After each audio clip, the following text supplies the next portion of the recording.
10 বছর এভাবেই অর্থনীতি চালাতে পারে, এখন তাদের যে অবস্থা, আগামী 10 বছর যদি আর নতুন করে যুদ্ধ বিগ্রহ না হয় এবং তারা যদি এভাবেই আরো 10 বছর তাদের ডাবল কারেন্সির অর্থনীতি চালাতে পারে, সুদহীন জাকাত ভিত্তিক ইসলামিক, আমাদের বিশ্বাস আগামী 10 বছরে দেখবেন তারা মার্কিন ডলারের উপরে আধিপত্য বিস্তার করেছে ইনশাল্লাহ। ইনশাল্লাহ। আমি ইকোনমিক্স নিয়ে পড়াশোনা করেছি ভাই, এমনি এমনি কথা বলতেছি না।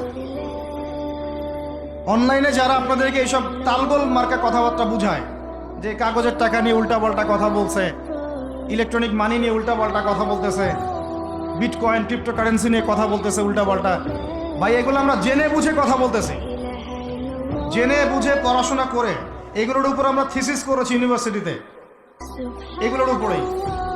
এমনি এমনি কথা বলতেছি না যে পেপার মানি আপনার পকেটে, আমার পকেটে যেটা আছে আপনার পকেটেও সেটাই আছে।